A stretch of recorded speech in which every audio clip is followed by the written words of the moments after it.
Welcome to another episode of Hoops and Healing, where we talk hoops and we talk healing. I am your host, Amanda Hoy. Sometimes these two topics will blend together, and sometimes they'll be treated as separate topics because sports are healing, and healing is a sport. Let's get into it. I ask people to ask me their questions related to hoops and healing, so let's get into the questions. Jazz asks, what made you fall in love with the sport of basketball? This is a really good question because I haven't really thought about this for so long, but for me, I just remember having so much fun playing when I was younger. And I started pretty young at 5 years old. So at the time, it was only me and all boys. So by the time I got to middle school, I was really good for my age. And I think being good at something is really fun. And I like the camaraderie from the sport, playing with my friends, being active, working towards a common goal together. I felt really free. And when I was younger, before there was any real pressure, to be good was a really great feeling as well. I could just focus on the game and not think about anything else. I would get so consumed by it and be so into it, and I think that feeling of just enjoying so much you're consumed by it is really special. Jazz also asks, the gym is almost my only go-to for dealing with any mental battles I face. Got any advice for other ways that have worked for you? Yes, so the gym is great, and I also utilize the gym for my mental health. But other practices that have worked for me are my daily meditations with the Calm app. So I'll spend about 10 minutes a day doing a guided meditation with this app. And this routine has helped me so much with just learning to sit down and rest my mind. It's helped me with being more mindful, more grateful, which both of these things bring me a lot of peace during both good and difficult times. Journaling has also been really helpful for me, especially tying it in with meditation. With journaling, I can write all my thoughts down and get them out of my head, and it helps me with a lot of self-reflection. For example, if I'm going through a rough patch, I will reflect on why and ask myself what emotions I'm feeling and why I might be feeling them. And then any solutions I can think of to help myself feel better. Like maybe I just need to go for a walk, maybe I need to call a friend for advice, or maybe I just need to go to bed early and know that tomorrow will be a better day and a fresh start. Sometimes there just isn't much you can do, but get through the day doing the absolute bare minimum until you can go to bed, and just tell yourself it's temporary and you'll get through it. And of course, if your mental battles are more serious, I would recommend a therapist if you can afford one. Alexandra asks, what is your basketball pet peeve? I love this question. So my basketball pet peeve is when defenders grab players' jerseys. I hate this so much. Anytime a defender would do this to me, it would just grind my gears. First of all, it is illegal, and oftentimes the refs don't always catch it, which is like the most annoying part. But I just think it's super petty, and it's just like, play defense. You don't need to grab anyone's jersey. So my biggest basketball pet peeve is definitely grabbing jerseys during a game. Marconi asks, if you could build a starting five using any players from any WNBA era, who would it be and why? So this question is really hard, but I respect it. Okay, so my starting five WNBA players of all time are Maya Moore, Cheryl Miller, Lisa Leslie, Asia Wilson, and Sue Bird. So I would put Sue at the point. Maya would be the shooting guard. I'll put Cheryl at 3, Asia at the 4, and Lisa at the 5. And of course, there are so many other great players I want to include, but if I had to pick my 5 that I think would dominate, I would pick these 5. Rachel asks, do you think it's healthy for WNBA players to play year-round with Unrivaled? So technically speaking, no, playing at the high level these players do. I don't think it's healthy for anyone's body to go through that. And I think that's one of the reasons we're seeing the rise in injuries this season or this year in general. But at the same time, these are professionals trying to make a living in complex situations, right? So we know WNBA players and Unrivaled players are not paid what NBA players are. So if they want to make decent money, they have to play somewhere in the off season. They have to play overseas or in other new leagues popping up like Unrivaled. And WNBA players have long played year-round, traditionally going overseas. However, with Unrivaled, for example, they are still playing year-round. It's just now they can stay here in the U.S. And that only still includes a really small percentage of WNBA players that are making Unrivaled rosters right now because Unrivaled is still a brand new league.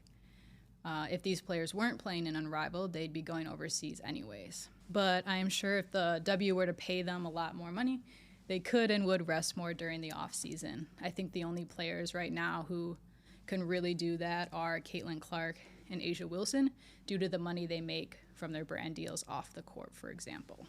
So I think hopefully the trend is we can see more and more players in the W able to accomplish that. Rachel also asks, what has helped you stay in the place of healing and not revert back to old wounds? Whew.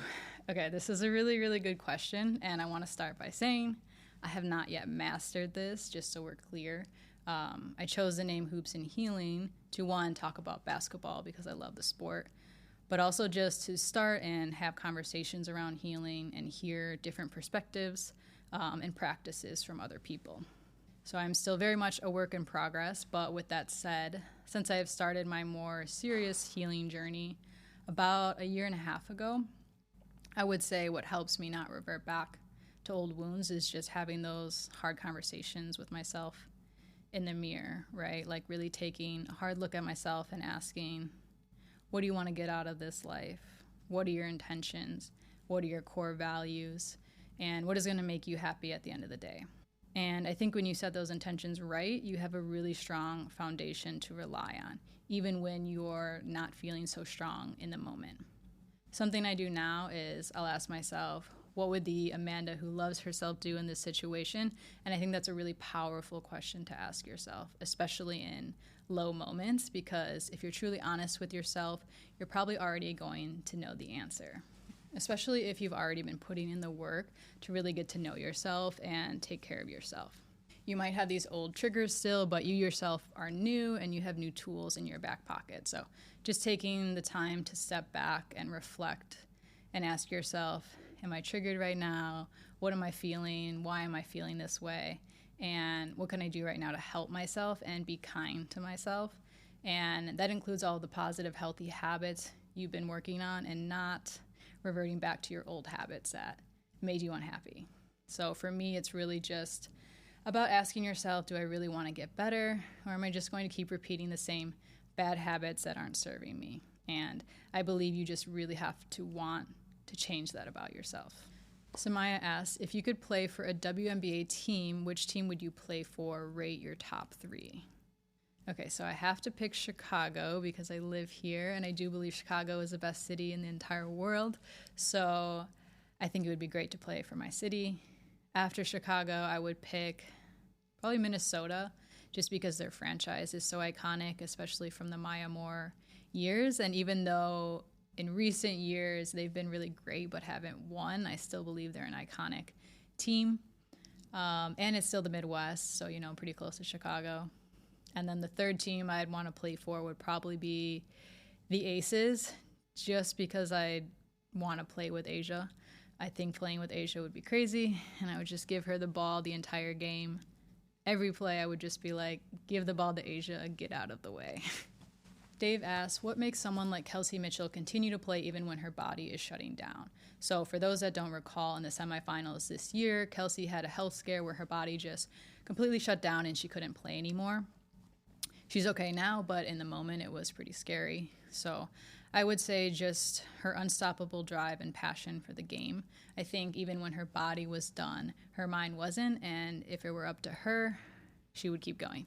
So I think she's just a really special player and really loves the game in a special way, and she's just able to push through any physical pain she might feel because the pain doesn't matter as much as playing does to her.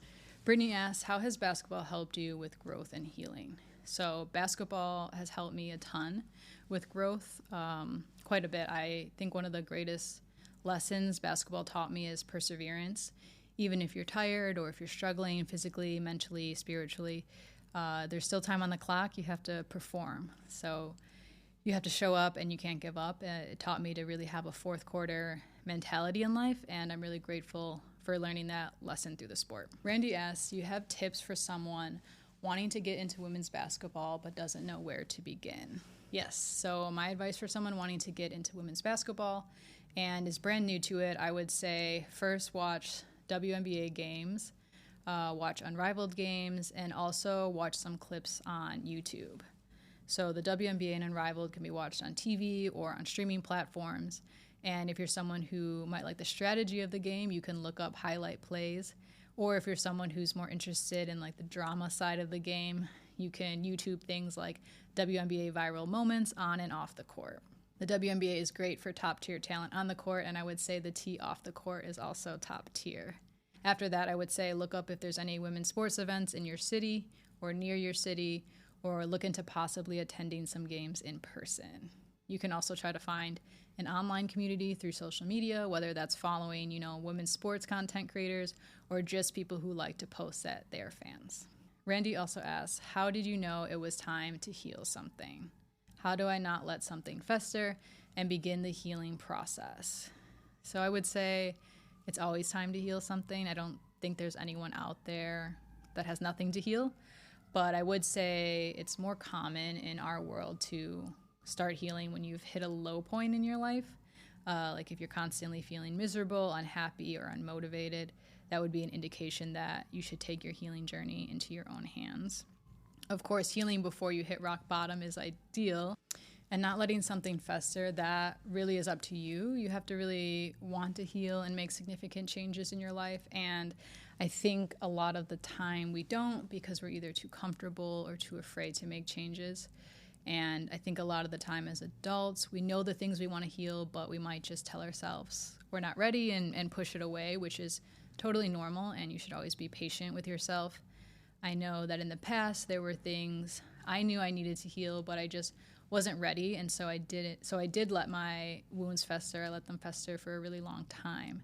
And it's a very difficult place to be in. So definitely having grace for yourself is important, and just knowing it might take you a really long time to heal, and it can be very scary and daunting to finally be like, okay, I'm going to address this head on. And depending on where you're at in your life and everything you have going on, your environment, the support you have, or maybe the support you don't have, it might not be the best time for you to heal. So that decision it has to come from you and you alone. So you really just have to ask yourself, 1, am I ready to make the changes I need to be happy? And 2, am I ready to give myself permission to live the life I deserve? And from there, you can start researching healing practices and tools that work for you, whether it's solitude, meditation, reading, journaling, or therapy. And not everything someone suggests will work for you, so it's important you are patient and take the time to find the specific recipe that works for you. And I just want to stress one more time, expect this to be very difficult and a long journey. Now we're going to get into some anonymous questions that I received. The first anonymous question I received is, what has your experience as an LGBTQIA+ person in basketball been like?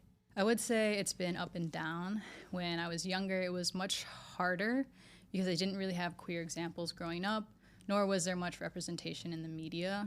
And I'm going to age myself here a bit, but I started first questioning my sexuality in high school. So I was in high school from 2008 to 2012, and I didn't know of a single queer person. And I remember in middle school, I literally thought calling someone gay was like a funny insult. I didn't even know it was like an actual thing that someone could identify as or live a life as a queer person, which is kind of wild. But when I was in high school, that is when some TV shows started having queer representation, particularly like Glee and Skins UK, and I'd also say Pretty Little Liars. And I remember being a little too fascinated with the queer characters and plot lines from these shows. And even though I had those shows where I can see the representation on TV now, I still didn't feel like I could talk with anyone about how I was feeling in my real life. And I've always played basketball, and I don't know if this is surprising to anyone, but there's a lot of queer women who play sports in general, particularly basketball. But in terms of like knowing I'm queer and playing the sport, it was just something I never spoke about. And other queer people that either I played with or against, it was just a very like hush-hush situation. So I would be on a team and it's like, okay, the head coach is gay, the assistant coach is gay, there's multiple players on the team who are gay, and we just didn't talk about it. But if you were gay, like you kind of knew who each other was. But again, no actual conversations were being had. And I think this just aligns with the time period back then, having open conversations about being queer were not very common. And eventually I did meet other queer people that I became friends with, and we had a safe space to talk about ourselves honestly. But it would still be pretty secretive and like just between us, and it was still a small number of people. So when I was younger, it was pretty rough, just keeping a lot to myself and not really feeling like I had a safe space to talk about this. But as they say, it gets better, and it definitely did for me. But I guess it didn't really get better until after I stopped playing the sport. I played a little bit in college, and it was the same situation as it was in high school. But after college is definitely when things got better, and I'm very happy and grateful with where I'm at now. I love being queer, and I have an incredible queer community and allies I'm surrounded with, and there's a ton of queer recreational basketball leagues here in Chicago that I've participated in, so it's really come full circle. That was a really great question, and I have no idea who asked it, but whoever you are, thank you. Another anonymous question is, have you ever experienced periods of low confidence during your basketball career? If so, how did you get it back? Yes, absolutely. I would say I had the lowest confidence actually when I was playing at the highest level, which was in college. So I played Division III women's basketball in college. So growing up in my town, I was always the best player, right? Like everyone knew me in my town as like the star basketball player. But when I started playing AAU, which is a summer league for high schoolers, but the people who typically played AAU, at least when I was in high school, it was like the best players from every town. So the talent was just crazy, and it was a really humbling experience to be like, not only am I not the best player, like I might not even be third string anymore. And to put things into perspective, Jewel Lloyd is someone who played in the same AAU tournaments as I did. We grew up in neighboring towns, so I would often see her around a lot. So that was a really shocking and interesting experience, to say the least. And then when I played in college, I also just had low confidence both on and off the court. It was a really rough time for me, so I just don't think I mentally felt like I was good enough, and that was a problem. I also just didn't have much motivation to play. I had a really difficult experience playing in high school. My coach was really hard on us, and it definitely took a lot of the joy I had for the game away, which is a whole other story that maybe I'll share at another time. But just coming off my high school career, going into college, I was super unhappy, and I didn't find basketball fun anymore, so that definitely affected my game. And unfortunately, I never really bounced back. I just stopped playing after that. But I did eventually find my way back to recreational teams and just playing pickup for fun again.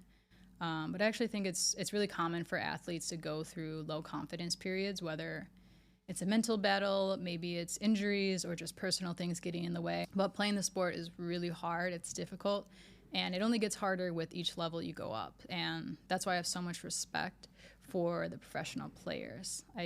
I don't have the same experience or haven't played anywhere near the same level as them, but I have a little bit of experience from my time playing that I can really just respect and be amazed at everything they accomplish, because there really is so much we don't see behind closed doors. The last question I have is also anonymous. So the last anonymous question is, when you get out of a long-term relationship, how long do you think someone should take to start dating again? So this is kind of like a dating advice question I wasn't expecting, but I guess it is related to healing, so I will answer it. I think this is completely subjective to everyone's own experience, right? One rule that is sometimes thrown around is divide the time you were together in half, and that's about how long it should take you to get over it, which I think is solid advice, but should be taken with a grain of salt at the same time. Like if you dated someone for 4 years, it would take you 2 years to get over them, or if you dated someone for a year, it should take you about 6 months. And again, I think this rule is fine, but I truly believe it just depends on each individual. For me, it depends how invested you were, how much did you see or not see a future with this person, did you talk about a future, or were you just kind of dating and not really having serious conversations or thoughts about the future. And you just have to be honest about how hurt you are from the relationship being over and giving yourself the time you need to bounce back. For example, if you kind of knew the relationship wasn't going anywhere, and maybe you don't need that much time, or if you weren't really into them. But if you were, then give yourself more time, as much time as you need. I also think If you are going through a breakup, you should also ask yourself if there's anything you need to work on regardless of a relationship before you get into another one, because oftentimes when we're in relationships, it holds a mirror up to ourselves about things that we need to work on. So I would think back to any of those moments and see if there's anything that you would need to work on. Otherwise, you're just going to be going through the same thing with the next person. Let's talk about what to look forward to and what to keep an eye on in women's basketball in a segment I'm calling Court Vision. First up, we have the WNBA CBA negotiations and the impending player lockout. So WNBA players want a higher revenue share percentage so that their salaries are tied to the total revenue the league is bringing in. The league doesn't want to give this to them, and a strike is almost guaranteed at this point as the contract is up on October 31st, 2025. Now, obviously, there's a lot of talk about Kathy versus the players and Kathy versus Nafisa. If you watch the W, or even if you don't watch the W, I'm sure you heard about the drama. And so I'm not going to regurgitate all the information we've already been bombarded with. But I do want to speak on something that I think is not being talked about as much, which is that, yes, the players are fighting with Kathy, but Kathy is not the only boss. She's not the final boss level, as I like to say. The W players are actually fighting the NBA. Kathy is just the face of the WNBA executives right now. The NBA owns 42% of the WNBA, so they've been the ones pulling the strings from the beginning. The W exists because of the NBA. The NBA has subsidized the WNBA from its inception. So it is really the Adam Silvers that have the final say. So yes, Kathy is in a powerful position, but she doesn't hold all of the power here. The NBA hired her, so they are her boss. Adam Silver's recent comments about the CBA negotiations getting too personal is a great example of him trying to downplay the severity of the situation and make it seem like this is about something other than business and paying the players what they deserve. And I want to point out the NBA players had to fight for the exact pay and benefits that they have right now. The NBA has gone through 3 lockouts, through 3 different negotiations. And so I wonder if Adam Silver thinks those lockouts were personal too. Another topic related to the CBA this offseason is free agency. So only 2 players will be free agents this offseason other than those with rookie contracts. So if you were signed to a rookie contract, it is a minimum 4 years with an option to opt out on the 3rd year. The only 2 players not on a rookie contract that won't be free agents this year are Lexi Brown and Kalani Brown. It's kind of interesting that they have the same last name, but whatever. This was very intentional. The players discussed this and timed this with the negotiations on purpose so that they aren't stuck with their old teams. And most importantly, their old contract salaries. So when the league and the players do finally come to an agreement on salary, all the free agents will have access to the higher salaries because they will be signing brand new contracts. Some probably with their old teams and a lot of them with new teams. So it's very possible this off-season free agency will be a madhouse. And we've already kind of seen this trend in past seasons of more WNBA players moving around a lot and teams having to rebuild from scratch. So keeping track of free agency this season will be interesting, but before that can even happen, there needs to be a CBA agreement between the players and the league. Not to mention, we have 2 new expansion teams for 2026 with Portland and Toronto, and their drafts are supposed to happen this year as well, but they might be delayed due to the CBA negotiations. We've got other leagues other than the WNBA to look forward to, which is exciting. Unrivaled Season 2 will be taking place starting in January of 2026. It will include new players this year like Paige Becker, Sonia Citron, Kelsey Mitchell, and Veronica Burton, to name a few. And there will also be 2 new clubs, the Breeze and the Hive. We've also got a special one-night-only event in Philly in the same arena the Sixers play, which for those that don't know is Philly's NBA team. There will be 2 Unrivaled games taking place in Philly, and Philly is the first spot of many Unrivaled plans to tour in the future. The regular season of Unrivaled takes place in Miami through the months of January, February, and March. And it is a 3-on-3 style of play on a slightly smaller court with slightly different rules. So I'm not going to get into all of the different rules, but an example of a different rule is that instead of a timed 4th quarter, the 4th quarter is untimed and the game ends when one team reaches a winning score. And that is 11 points greater than the leader's score after the 3rd quarter. So basically, the 3rd quarter ends, you look at the score of the winning team, and you add 11 points. The first team to reach that number wins. So the team winning at the end of the third quarter has a big advantage. There is also an entertaining one-on-one tournament that takes place as well with Unrivaled. We've also got Athletes Unlimited, which is another league happening during the WNBA off-season. It was founded in 2020, and it is a 5-on-5 league, so it's regular basketball rules, and it takes place in Nashville, Tennessee, during the months of February, March, and April. Athletes Unlimited isn't as popular as Unrivaled, as it's not backed by superstar W players like Stewie and Nafisa. However, there are some W players who will be participating. Some of those players include Tina Charles, Alicia Clark, Sydney Colson, Caitlin Chen, Anissa Morrow, and Nalissa Smith. We also have women's college hoops. The Division I women's college basketball preseason has already started, and the real season begins November 3rd and goes through March. Some of the teams to look out for are the reigning champs, UConn, also South Carolina, UCLA, Texas, and LSU, to name a few. And some players to look out for as well, particularly future WNBA draft picks, are Lauren Betts, Olivia Miles, Flau'jae Johnson, Tanaya Latson, and AZ Fudd. There are 2 other leagues that have entered the chat but are very fresh. They are Project B and the Upshot League. So Project B has been in conversation for nearly 2 years, but mostly under the radar, and it is now expected to launch in the fall of 2026.